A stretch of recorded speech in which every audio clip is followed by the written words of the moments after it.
Turn your cereal boxes into stunning chipboard tags for your crafts with zero cost, and I'll show you how.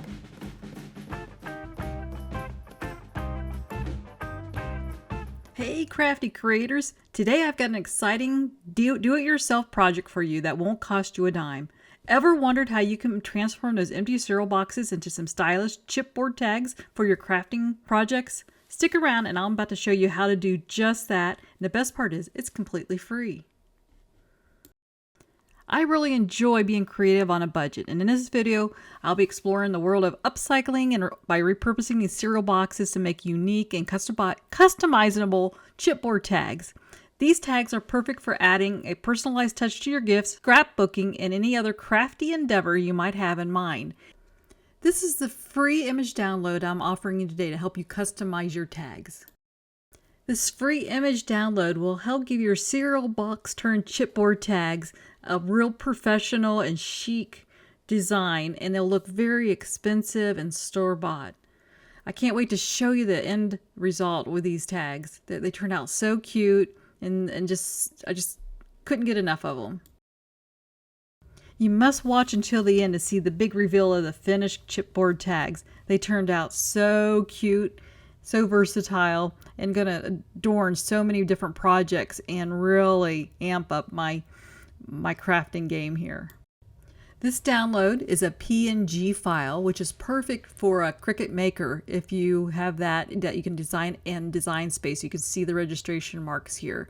It can also be downloaded and printed as a PDF file, and you can cut these out by hand. So these are just simple rectangle designs, easy to cut out, but perfect if you have a cutting machine, and it makes really quick work. And so you can resize this for your printer. I resized this in the design space and made some larger tags and some smaller tags.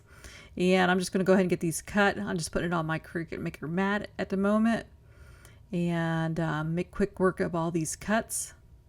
So just place it on here. I usually get a brayer and brayer it down so there's no air underneath, so it cuts evenly and it doesn't have any edges that are still uncut. This helps speed the process along. A lot of times I also get this painter's tape, and I'll use a piece at the top and bottom just to help so it doesn't scoot around. In case your mats aren't as sticky as they should be, this will help it stay on the mat and not scoot around and get uneven cuts. And so I'm going to go ahead and put this in the maker and get my cuts here. Here's the finished one. I'm just going to lift up that sheet. I did print these on photo paper, so they do have a little bit of a shine to them. Glossy photo paper, so just make sure when you do print these that you set your printer to the right paper setting that you have. And look at all these. So I also cut out the cardboard with my Cricut Maker. You can easily cut this by hand since they are rectangles. And so I made some larger ones and some small ones. And I am going to be gluing 3 of these together to make one chipboard tag. And since I have 10 images of the large and 10 images of the small, I made 30 tags of the large and 30 tags of the small ones here, and used most of the cereal box, and I had to use some other spare cardboard also. You can see the Cheerio box there. This made really great, nice tags to work with here. The easiest way to unload these is just turn your Cricut mat upside down, and they usually just fall right off. This way you're not bending your cardboard and you're just bending your mat, and they just fall right off. All right, here we got a few more to go there.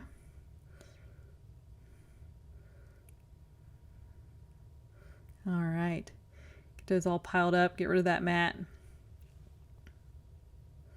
So here's the first one I'm going to do. I'm going to get 3 pieces of cardboard. I'm going to glue 2 of them together, and then the third one I'm going to glue so that the inside of the box is on the outside on both sides, because I don't want this to show through the shiny part of that box. So I can customize that doll part much better than a printed section.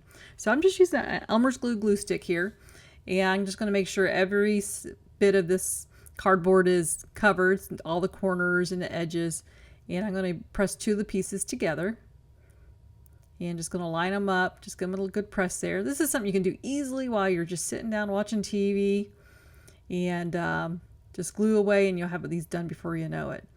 And so I'm going to make sure I have that inside of the box on the outside glue it up really good. And I went liberally on this glue. Yeah, I'm just going to spread a little extra around there. And I'm just kind of pushing those together so the sides are all equal and the corners are down. And see, that makes a nice thick chipboard. And once this dries, it's going to be good and sturdy too. It won't have too much bend in it, and it's going to have a nice heavy weight to it. Nice way to use up all those food boxes that you throw away normally. Good use. So I'm going to do this with all the rest of the tags, glue them together, and I decided to paint the back side in some gold paint.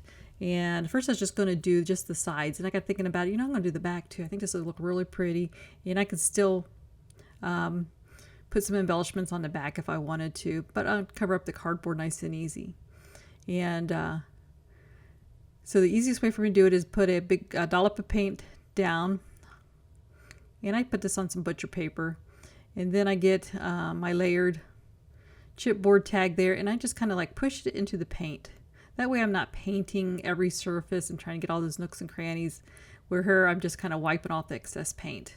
So that covers that edge really nice. Kind of gives that look of where you buy one of those expensive books and it's got the edges of gold around the edges. Gives it a nice look. So I'm just going to do that around all four sides and do that to all of these tags.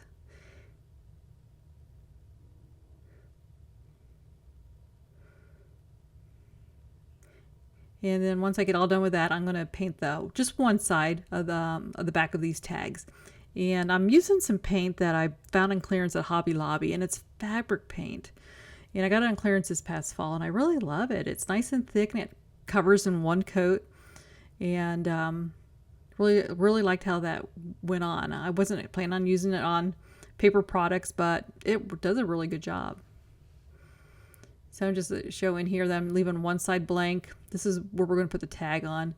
So I tried out 3 different kind of glues. Since I used photo paper, I wasn't sure what was going to glue the best, since it's kind of got like a shiny texture on the back side. So I used glue stick, and then I tried Lena's tacky glue here in the middle, and then on the end I used some Mod Podge, and I wanted to see which one would adhere that image the best. And so after I let it dry, I just kind of touched it. The glue stick wouldn't just pop right off. It didn't adhere that smooth surface on that paper at all. And Eileen's was kind of the same. It lifted up. Mod Podge stuck really good.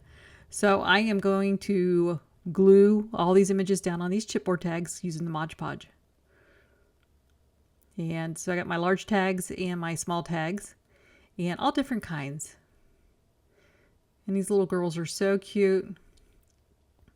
And so I put my Mod Podge in a little bowl here, and I got a little silicone brush, and it's got a nice flat surface, and I'm just going to smear the back side of each of these tags and put it on evenly so there's no spots that's left uncovered.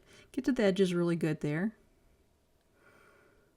Another one of these projects that you can do while you're watching TV.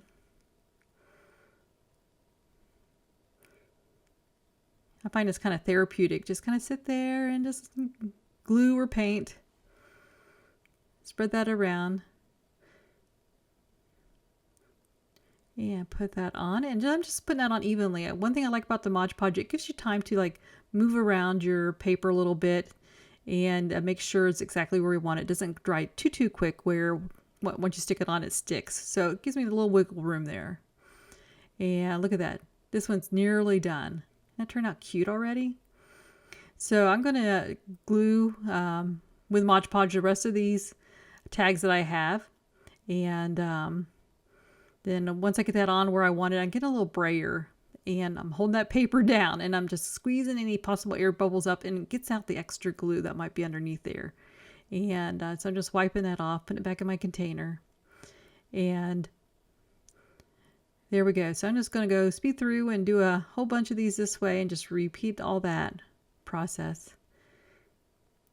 And you don't have to watch the whole thing on this here, so I'm just going to cut out all that gluing part and go on to the next part. So any Mod Podge that's left over, just put it back in the jar. This is good for the next crafty project that you have. And so that's what I'm doing here. Just all that's left over from that I had gotten out and just putting right back in there. So here's my leftover tags. Didn't these turn out so cute?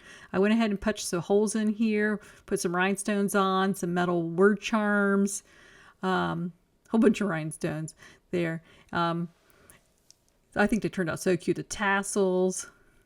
So just different ways. These can be like hung on your junk journals, your scrapbooks. You can put them on cards. Nice little gifts. You can hang them off your purse or your lunch bag. And they're nice, thick, and sturdy. I was just really surprised how these hardened up and got very, very sturdy. And turned out so cute. Nice bookmarker on this one here. Yeah, I'm really glad I used the photo paper when I printed these out. They have a nice little shine to it. But definitely can do this on cardstock also.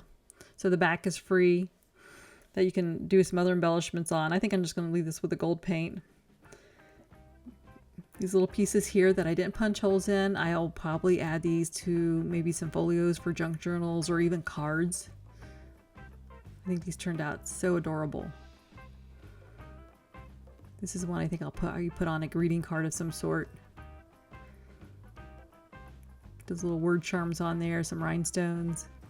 You can really personalize this however you want.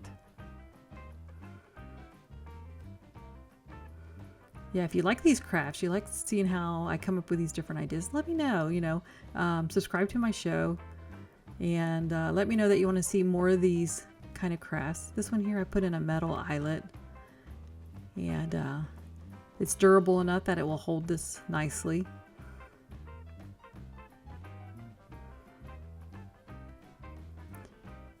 And here I didn't put an eyelet in, and it's definitely still sturdy. That's not going to pull through there since this cardboard is, this chipboard is nice and thick.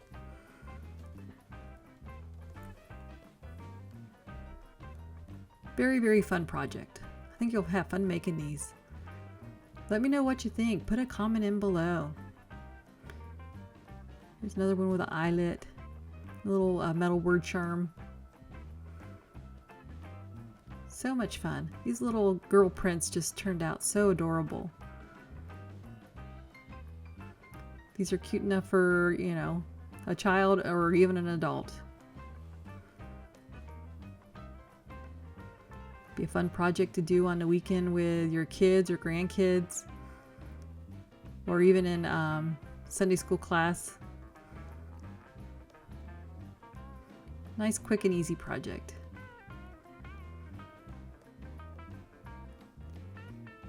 All right, I hope you enjoyed this, and I'd like to see you back and watch some more of these in the future. You can get this free download in the link below. All right, happy crafting. I'll catch you next time.